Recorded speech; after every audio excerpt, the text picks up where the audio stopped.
What are your thoughts about abortion? I think that the women should have the right to choose what they do with their bodies. I have to second that 110%. I'm pro-abortion. People should have the choice if they're not ready. Would you both support abortion all the way up to the moment of birth? Oh yeah, I do, yes. I have nothing against it, and I think, it's a right and a choice for people to exercise it. I personally wouldn't do it, but I wouldn't restrict anyone. Pro-choice, for sure. In one word, can you describe your thoughts on what you saw? Disturbing. Barbaric. Yeah. It's a form of just taking life and just throw it in the trash. That's too much for me. I have children. No, I don't think any kid, any baby, any infant, any fetus should go through that. No. That's not okay. That's not okay. That changes my opinion. The videos that you guys showed me has changed my mind. Seeing that was really sad.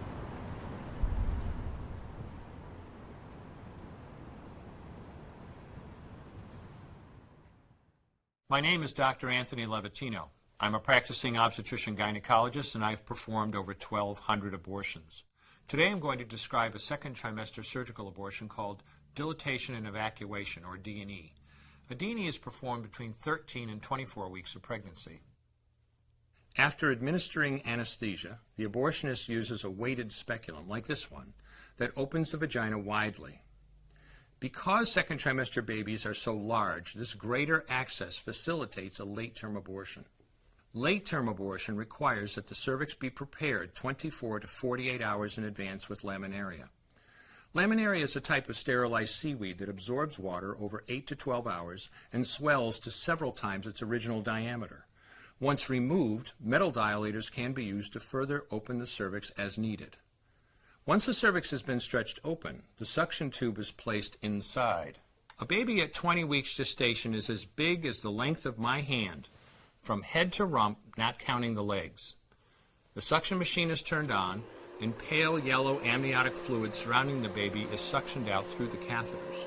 With babies this big, they don't fit through catheters this size. The baby's bones and skull are too strong to be torn apart by suction alone. This is a Sofer clamp. A Sofer clamp is made of stainless steel. It's about 13 inches long. The business end is about 2.5 inches long and 1/2 inch wide, and there are rows of sharp teeth. This is a grasping instrument. When it gets a hold of something, it does not let go. The abortionist uses this clamp to grasp an arm or leg. Once he has a firm grip, the abortionist pulls hard in order to tear the limb from the baby's body. One by one, the rest of the limbs are removed, along with the intestines, the spine, and the heart and lungs. Usually the most difficult part of the procedure is extracting the baby's head, which is about the size of a large plum at 20 weeks. The head is grasped and crushed. The abortionist knows he has crushed the skull when a white substance comes out of the cervix. This was the baby's brains. The abortionist then removes skull pieces. He removes the placenta and any leftover parts of the baby with a curette, scraping the lining of the uterus for any remaining tissue. The abortionist then collects the baby parts and reassembles them to make sure that there are 2 arms, 2 legs, and all the pieces. Once all the parts have been accounted for, the abortion is complete. For the woman, this procedure carries a significant risk of major complications, including perforation or laceration of the uterus or cervix, with possible damage to the bowel, bladder, and other maternal organs. Infection and hemorrhage can also occur, which can even lead to death.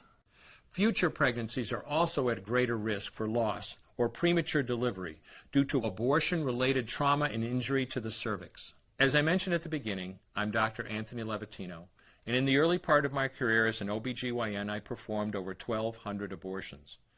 One day, after completing one of those abortions, I looked at the remains of a preborn child whose life I had ended, and all I could see was someone's son or daughter. I came to realize that killing a baby at any stage of pregnancy for any reason is wrong. I want you to know today, no matter where you're at or what you've done, you can change. Make a decision today to protect the preborn.